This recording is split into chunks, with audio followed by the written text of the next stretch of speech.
여러분 안녕하십니까? 정관용입니다. 2016년 총선, 2017년 대선, 2018년 지방선거. 매 선거 때마다 투표권 연령 인하 문제가 뜨거운 쟁점으로 부각되고 있죠. 찬반 분분합니다. 그런데 누구한테 유리하냐 불리하냐를 떠나서 우리 사회 지형이 근본적으로 바뀌고 있기 때문에 이 주제는 계속 뜨거운 쟁점이 되는 겁니다. 인구 절벽 쇼크라는 말이 나올 정도로 심각해지고 있는 오늘의 주제, 바로 저출산 고령화 문제입니다. 저출산이 심각해서 처음으로 노인 인구가 어린이 수를 추월했습니다. 혼인이 줄면서 출생아 수도 사상 최저로 감소해서 인구 절벽이 가속화하고 있습니다. 인구 절벽 현상으로 고등학교 입학생 미달 사태가 속출하고 있습니다. 저출산 고령화의 여파로 경제활동이 가장 활발한 25세에서 49세 핵심 생산 가능 인구 비중이 역대 가장 낮은 수준으로 떨어졌습니다.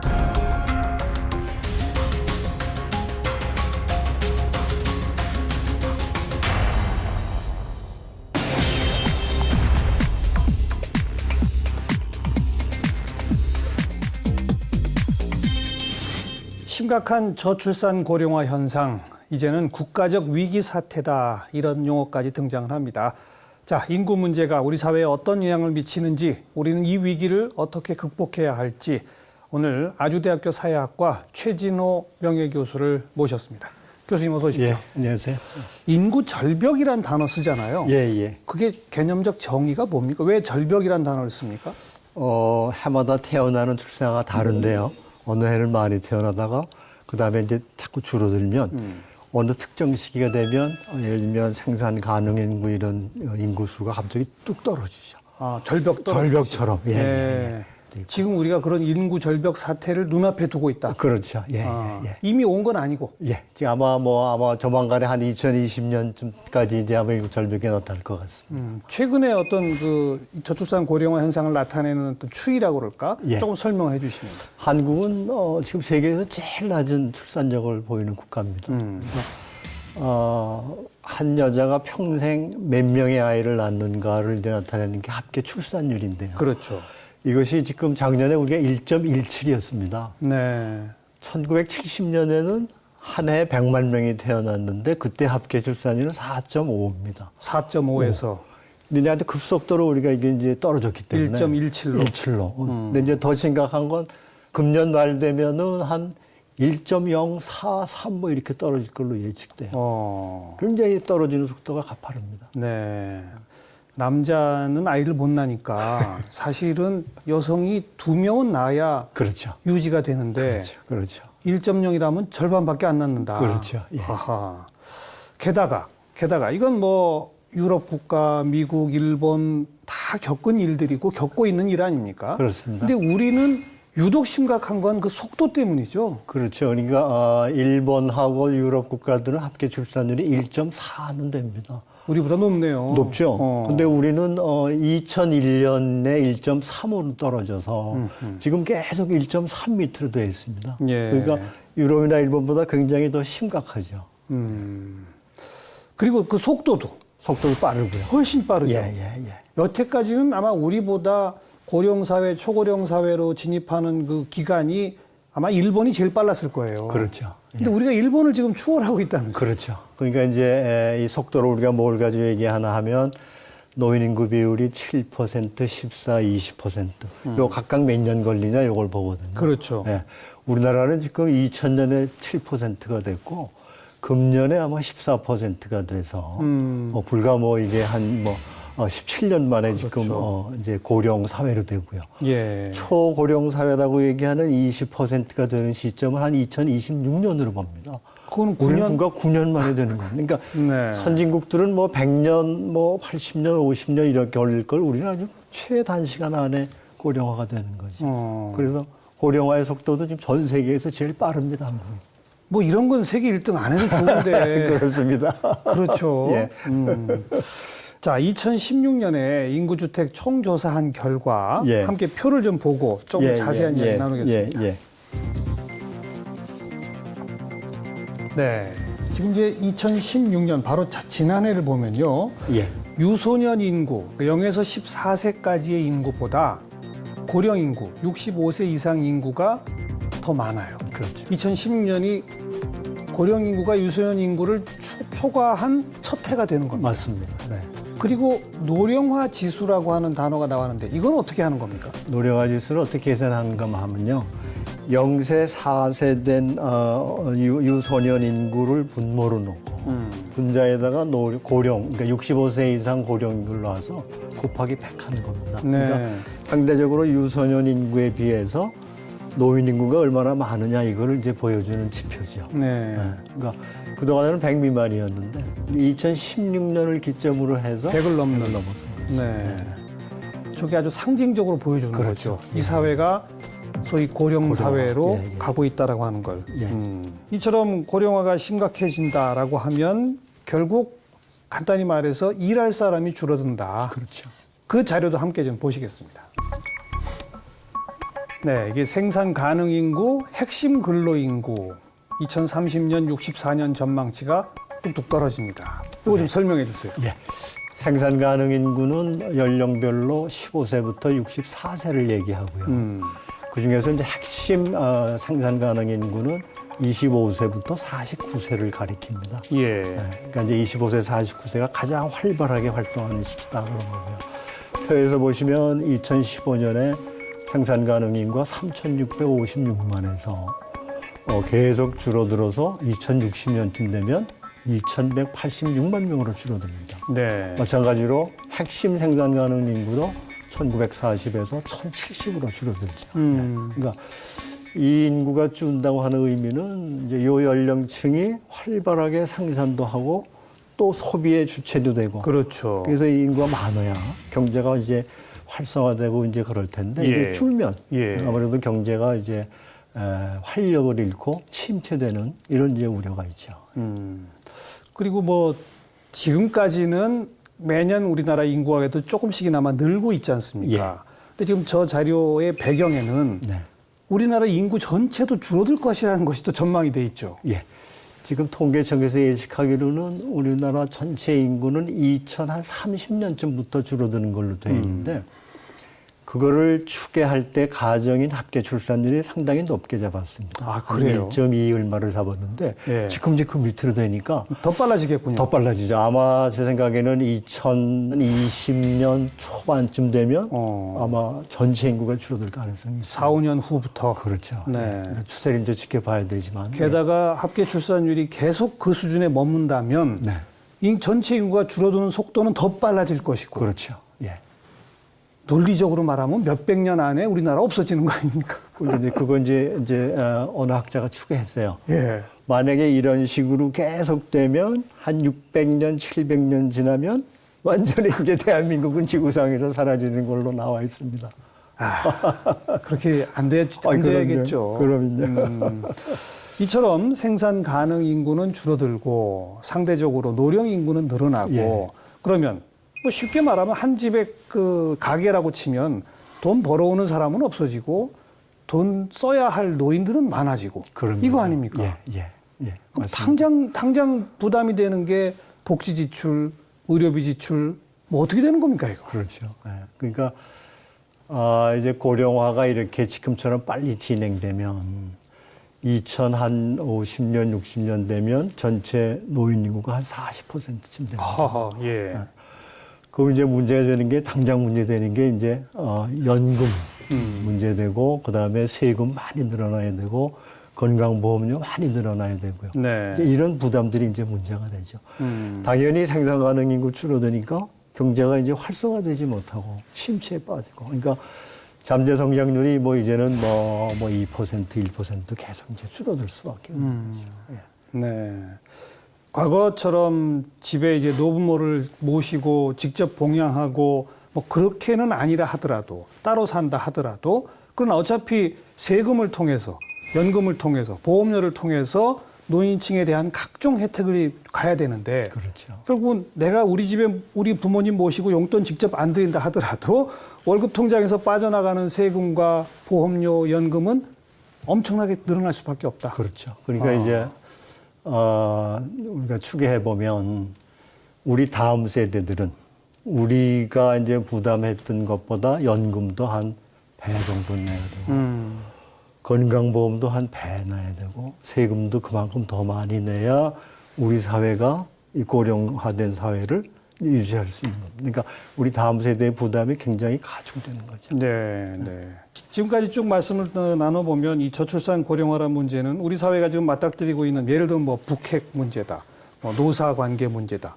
이런 것보다 차원을 달리하는 문제예요. 그렇죠. 한 차원 높은 곳에서 우리 사회의 모든 걸 다 지배하는 그런 심각한 숙제 아니겠습니까? 맞습니다. 그리고 사실은. 이미 오래전부터 이제 우리 사회에 이 문제가 온다 얘기했잖아요. 예. 근데 왜 못 막습니까? 제가 보기엔 두 가지라고 생각하는데요. 우리가 이제 한참 60년대, 70년대, 80년대까지도 출산 억제책을 했습니다. 그랬죠.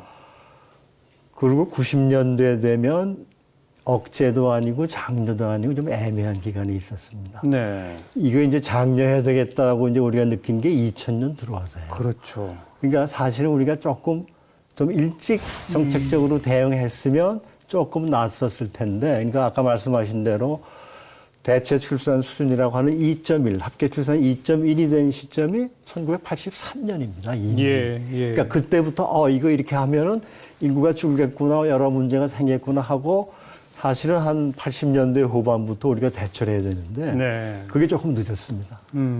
그 다음에 이제 이런 저출산, 합계 출산이 떨어지는 속도가 이렇게 빠를 것으로 예상을 못했고 몰랐죠. 그 다음에 노인 인구들이 이제 기대 수명이 이렇게 빨리 증가하리라는 것도 미처 이 여러 가지 합쳐져서 이렇게 된 겁니다. 네. 노인들의 기대 수명이 늘어나는 것을 나쁘다고 말할 수는 없잖아요. 물론이죠. 축복이죠. 그렇죠. 사회적으로 예. 봤을 예. 때 예. 의료 수준이 좋아지고 환경 문제가 해결되고 이런 것들이 다 이제 복합적으로 작용하는 거니까. 네.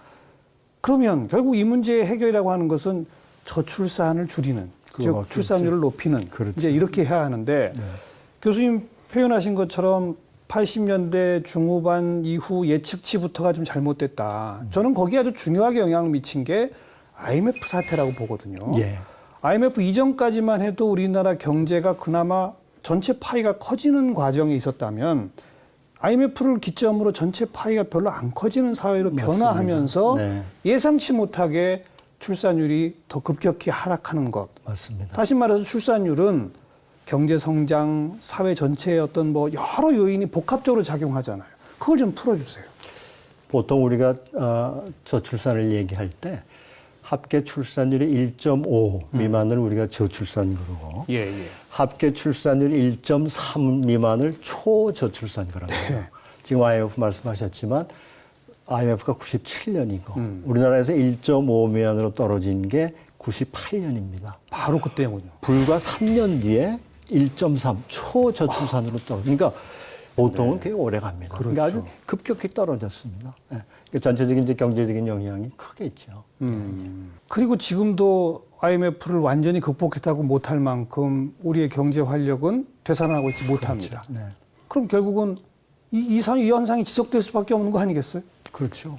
사실 이 문제가 심각하다는 게 그겁니다. 과거에 우리가 경제 성장을 10% 할 수도 있었고, 뭐, 그래도 얼마 전까지만 해도 한 5% 뭐 이렇게 잠재 성장률이 됐는데, 예. 우리가 지금 작년부터인가 언제부터 3%를 못하고 있잖아요.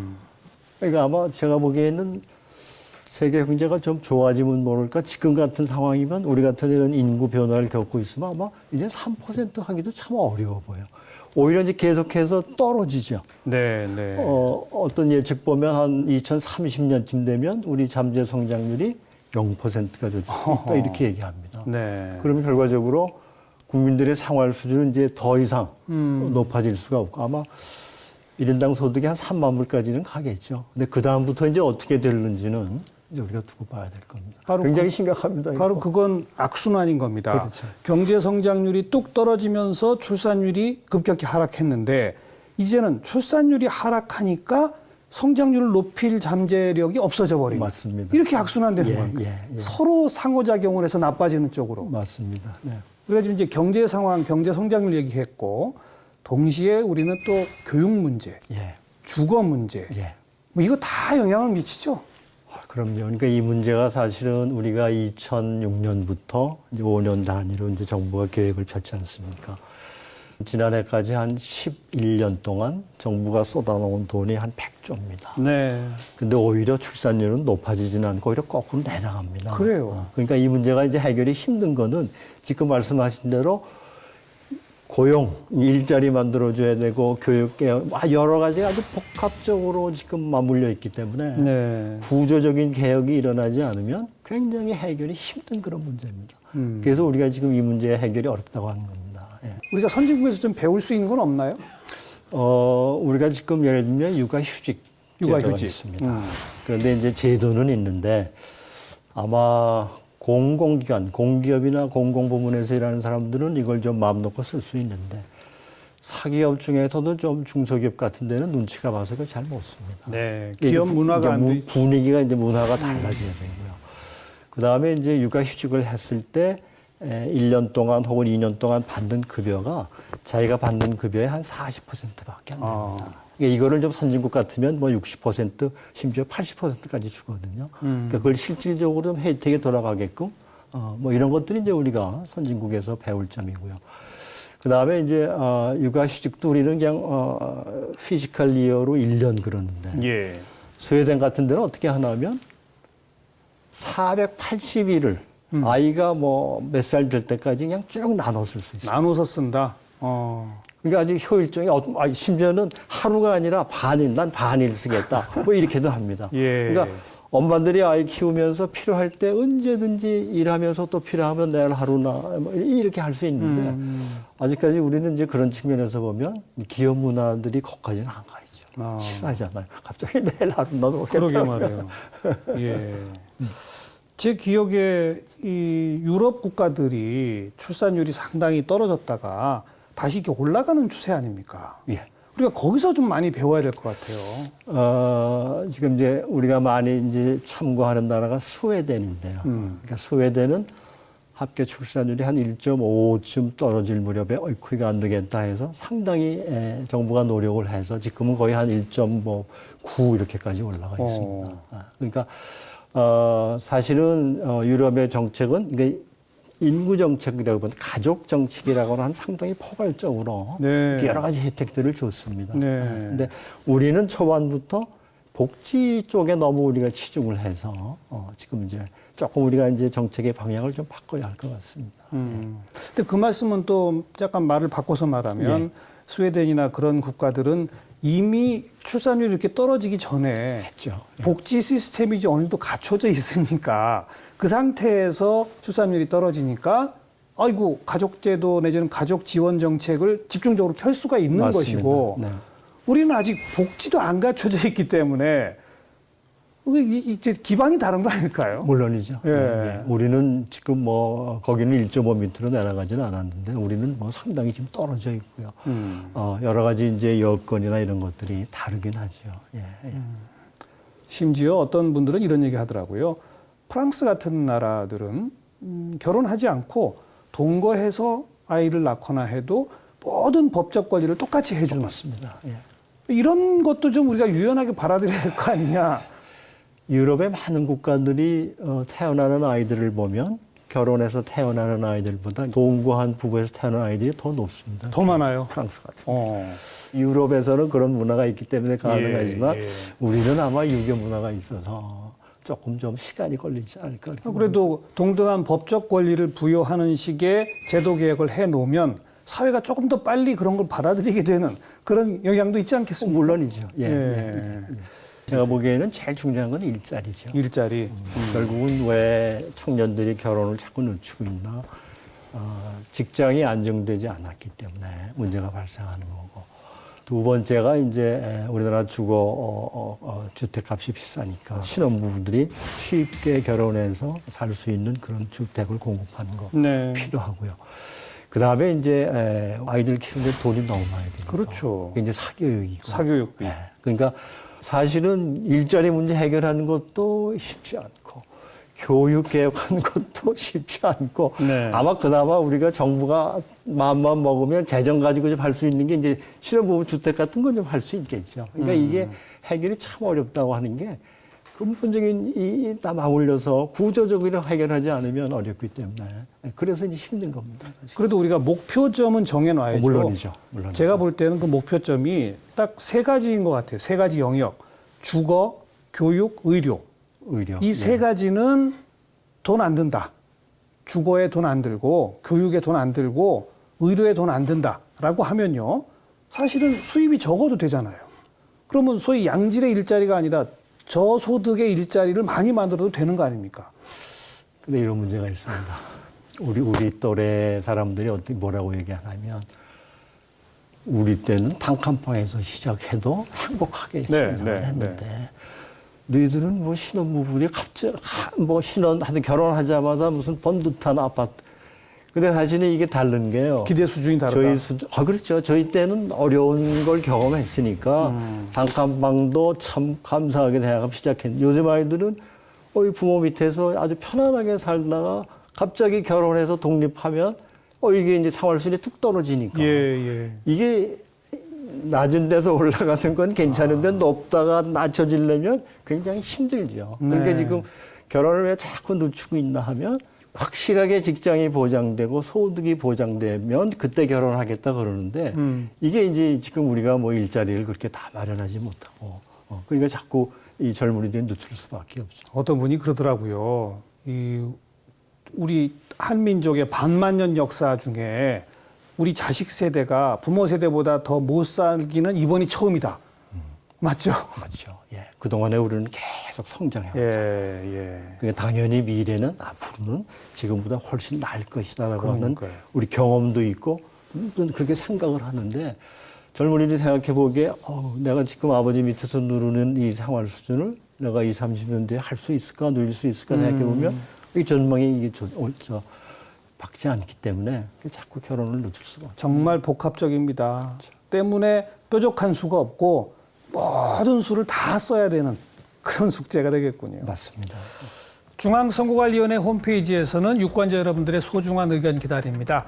저출산 고령화 문제에 대한 좋은 정책 제안 있으신 분들 선관위 홈페이지 공약은행 게시판 찾아주시기 바랍니다.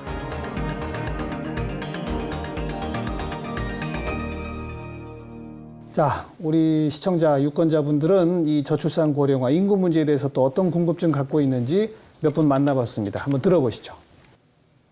요즘 출산율이 좀 떨어지고 있는 추세인데 그 출산율이 이렇게 떨어지면서 부동산이나 뭐 교육 등 문제에는 아무런 영향이 없는지 아니면 어떤 영향을 미치는지. 요즘 저출산 고령화 이제 문제가 너무 심각하잖아요. 근데 이제 구체적으로 저희가 이제 어떤 노후 준비를 어떻게 해야 될지도 고민이고 이렇게 되다 보면 이제 은퇴 시기가 빨라질지 늦어질지도 너무 궁금해서. 출산율이 이렇게 떨어져서 아이들이 많이 이제 없을 경우에 우리 아이들이 앞으로 교육 문제에 대해서 어떤 영향이 미치는지 좀 궁금하거든요. 지금 국민연금이 지금 고갈되고 있는데 지금 이 속도로 가면은 제가 연금을 못 받게 될 수도 있어서 지금 연금을 넣지 말아야 돼요. 네. 국민연금 고갈 아까 자료표도 함께 봤습니다만 저분 궁금증은 제가 그냥 대신 답변해 드릴게요. 연금 넣으셔야 됩니다. 그래도 연금 못 받는 일은 없습니다. 이 국가가 존재하는 한 연금 기금 쌓아놓은 게 제로가 되더라도 세금에서 분명히 주게끔 되어 있고 국민연금이 다른 어떤 사적연금보다 유리한 거 아닙니까? 그렇죠. 국민연금은 붙는 게 맞죠. 네. 많이 궁금해하시는 게 이 부동산 또 교육에 어떤 영향을 미칠까? 우선 인구가 줄고요. 지금도 우리 농촌 가면 빈집들이 많습니다. 네. 일본을 가보면 도시에도 빈집들이 많습니다. 네. 우리가 일본하고 한 20년 시차도 그대로 됩니다. 그러니까 당연히 주택값은 더 이상 올라가기는 힘들 것이다. 장기적으로 볼 때. 그렇죠. 예. 그렇죠. 교육 문제도 지금 이제 사실은 대학 정원이 태어나는 아이들보다 지금 많습니다. 많아요. 그러니까 이제 대학 정원도 줄어들어야 되고요. 그다음에 이제 초등고등학교도 학생들이 이제 없으니까. 네. 심지어 이제 어느 지역별로는 초등학교 아이들이 과거에 몇백 명 되다가 지금 한 학년이 몇십 명밖에 안 돼서 체육을 할 수 없는 이런 형편이 이렇습니다. 농촌에서는. 그러니까 이제 몇 개 학교가 모여서 이제 공동 합동 체육 이제 그렇죠. 시간을 갖습니다. 예. 그러니까 이런 일들이 앞으로 더 가속화되겠죠. 그러니까 교육의 질적으로 예를 들면 하나 학급당 학생 수는 더 줄어들지 모르지만 그러나 이제 초등학교가 이제 멀어지거나 뭐 이런 일들이 이제 발생하죠. 예. 중고등학교도 마찬가지고요. 하지만 비용 부담 면에서 본다면 부동산에 대한 비용 부담, 교육에 대한 비용 부담은 줄어들겠군요. 장기적으로는. 근데 문제는 사교육이죠. 근데 그 사교육도 예. 과잉 경쟁이 있을 때 사교육이 심화되는 건데 이제 그 경쟁은 조금씩 줄 거 아니겠어요, 아무래도. 근데 우리 이제 결국은 궁극적으로는 대학 이제 입시인데. 대학 중에서 상위권 대학. 그러니까 지금 모든 사람들이 그냥 어느 대학으로 가도 좋다가 아니고 그 몇 개 안 되는 요 대학을 다 가고 싶은데 줄어도 요 대학의 정원은 그 원하는 아이들보다는 굉장히 적으니까 네, 경쟁은 네. 아직도 계속될 수 있죠. 그건 또 사실 우리가 학부모들 개개인의 어떤 철학, 마인드 이것부터 바꿔야 돼요. 물론입니다. 예, 예. 참 이 문제가 어렵긴 하지만 그동안에 우리가 해왔던 것처럼 정부에서는 그래도 출산율을 높이는데 효율적인 정책에 좀 집중해서 해야 되고 하고 개개인들에게는 이제 근본적으로 이 가족에 관한 소중함 같은 거 사실 우리 어릴 때야 굉장히 강조했는데 네. 당연히 우리는 뭐 형편이 어떤지 간에 뭐 다 저 결혼 정년기 되면 다 결혼할 걸로 생각했는데 요즘 이제 젊은이들은 그렇지 않잖아요. 맞아요. 결혼해도 좋고 안 해도 좋고 예. 선택사항이 됐으니까 예. 그러니까 가족이 참 소중하다, 살아가는데 가족이 굉장히 중요하다. 이런 것들을 좀 이제 알려줘서 어릴 때부터 사람들의 생각이 좀 달라지면 혹시 경제는 그렇게 앞으로 점점 어려워진다 하더라도 이 문제 해결책이 있지 않을까. 근데 맞아요. 그건 좀 장기적으로 봐야 되겠죠. 장기적인 의식 변화 그렇죠. 이것도 예, 필요하다. 예, 예. 마지막으로 우리 저 유권자분께서 궁금해하신 은퇴 시기 문제. 은퇴 시기 문제는 당연히 이제 정년이 이제 아까 연금하고 관련돼 있죠. 일본이 자꾸 은퇴 시기를 늦추고 있거든요. 연금 재원이 이제 자꾸 없어지면 예. 이분들이 은퇴를 늦추면 그만큼 연금 측면에서 보면 유리하니까. 그렇죠. 아마 우리나라도 지금 당장은 청년 실업 때문에 은퇴를 늦추자 하는 거 하기가 참 힘들지만 이제 어느 정도 청년 문제가 해결되면 지금 보통 한 60세 돼 있는데 이제 점진적으로 이제 늦춰질 가능성이 그래야죠. 있죠. 시기는. 예. 그리고 이제 아마도 우리 공적연금이 생활비에 충분하지 않으면 좀 나이 들어서까지도 아마 일을 해야 되는 사람들이 예. 많아질 수 있을 겁니다. 예.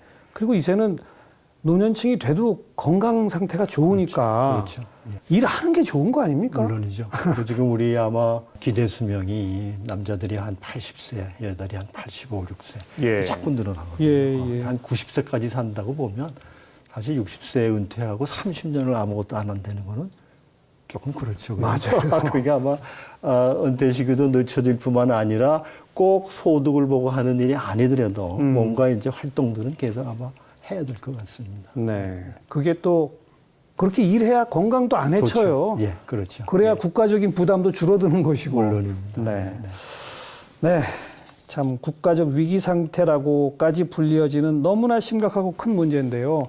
답을 딱 이겁니다라고 말하기가 어려워서 좀 더 송구스럽습니다만 그러나 함께 고민을 나눠야 되겠구나 이런 생각 지울 수가 없네요. 예. 오늘 최진호 교수님 나와주셔서 고맙습니다. 네, 네, 고맙습니다. 참여하는 사람은 주인이요. 그렇지 않은 사람은 손님이다.